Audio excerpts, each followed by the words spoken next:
Bu il deyəsən yaxşı ot olan. Havalar da yaxşı keçir. Arvad! Hüsniye oradan bana bir de çay getir hele güzel. Arvad çay ne oldu axı güzel? Hüsniye! Ay. Sağ ol. O inəkləri də zadda şeylə sal tövləyə. Ata! Ana! Ata! Kızım! Ne olub kızım? Sen ne gündəsən kızım ne olub? Ata ərim məni döyüb. Niye? Ondan icazəsiz bazara getmişdim.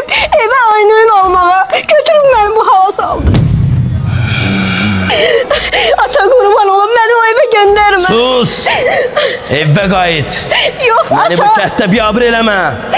Sənə kim ixtiyar verib ki sən əlindən icazəsiz bazara gedib alver eləyəsən?